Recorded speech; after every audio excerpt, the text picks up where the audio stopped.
What's the number one mistake that CEOs and entrepreneurs make when it comes to their health? That answer is simple.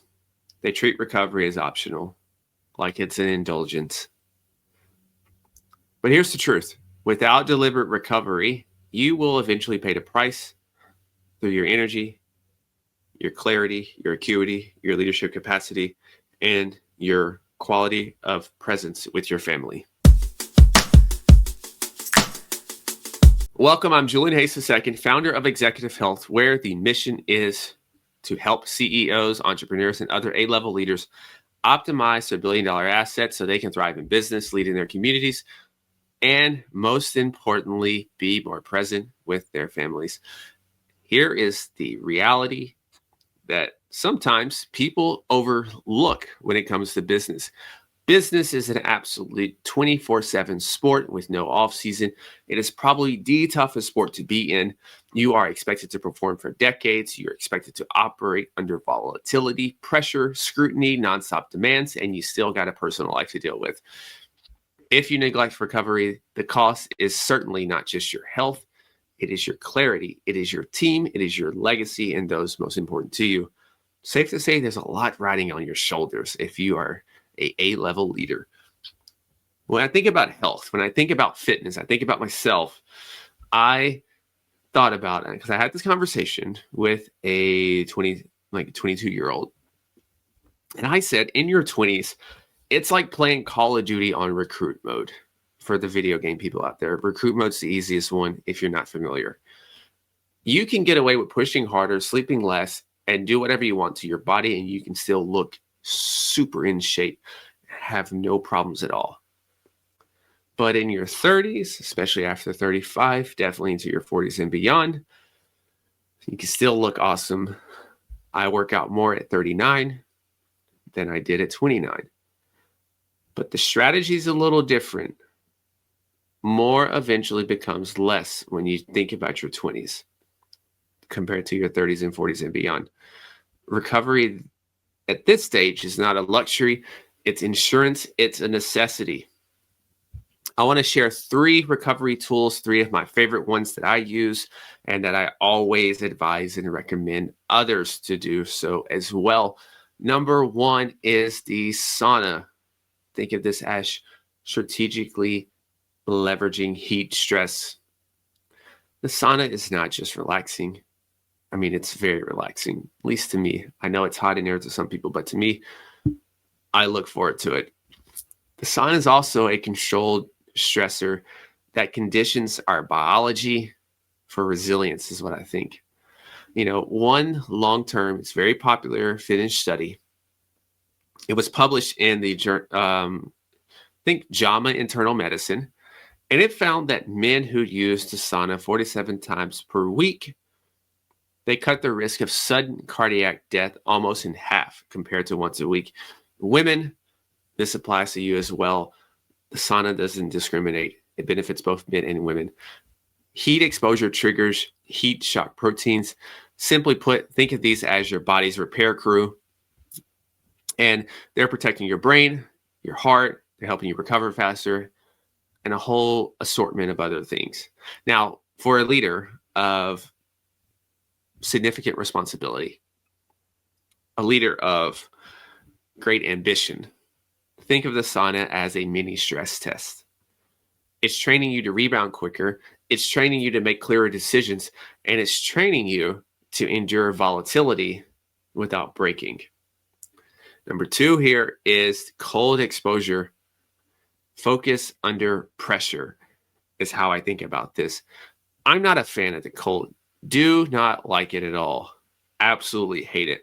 However, cold is another deliberate stressor that is going to help recalibrate our biology. Even short bouts of cold water spike norepinephrine and dopamine, which simply put can be thought of as brain chemicals that sharpen our focus and elevate our mood. And there was research that showed that as little as 11 minutes a week of cold exposure delivered measurable benefits across the gamut. Now, on a cellular level, cold builds more mitochondria, more energy factories, meaning more endurance, better recovery. But here's the leadership parallel. Let's connect it back to the business world.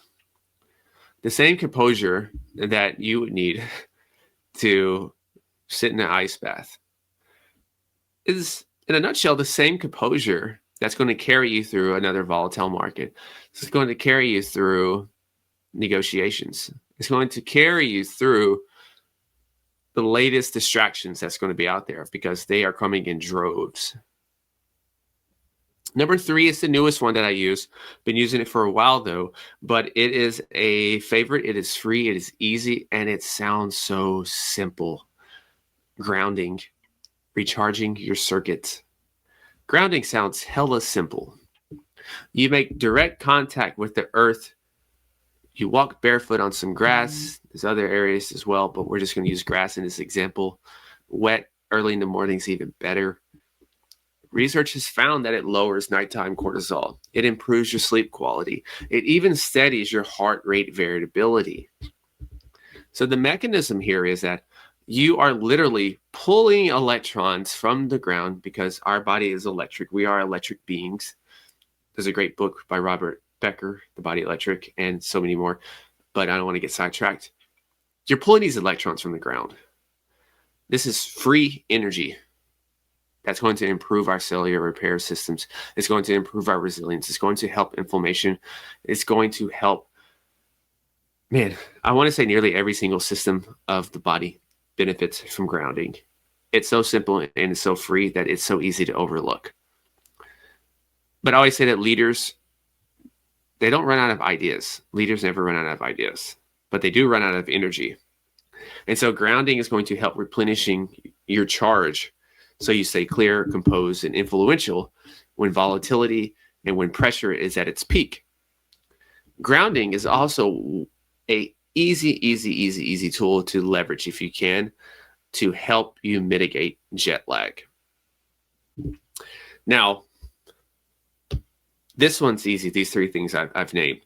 You are probably saying, I don't have time to go walk barefoot on the ground in the wet grass, go sit in an ice bath, go sit in a sauna. But, I love to reframe these things. These are not indulgences. These are not just, you're just messing around. These are leverage. These are inputs that is going to make you better at your job, no matter what you do, whether you're a hedge fund manager, whether you are a banking executive, whether you are a managing partner at a firm, whatever you're doing, these are going to make you better. So a few minutes of strategic recovery pays you back. Sharper focus, better decision-making, better spouse, better parent, more resilient and charismatic leader, better emotional intelligence, equaling more investments, more revenue, whichever word, whatever your industry is. So the real cost is not the time that you invest, it's the energy and the clarity that you potentially lose when you skip it. So the takeaway, recovery is not a break from leadership. It's actually a leadership essential. It's actually a prerequisite for optimal leadership. So sauna, cold exposure, and grounding definitely are not fads. You're definitely not woo-wooey. These are tools to future-proof your billion-dollar asset, of course, which is your health. And speaking of your billion-dollar asset, if you are a CEO, entrepreneur, or any sort of A-level leader, filled with ambition, ready to build a recovery system that matches the demands of your business, the demands of where you need to go in life, that's exactly what we specialize in at Executive Health. The link to schedule a diagnostic call is below. Until next time, thanks for joining me. See you at the next video. Optimize today and lead tomorrow. Peace.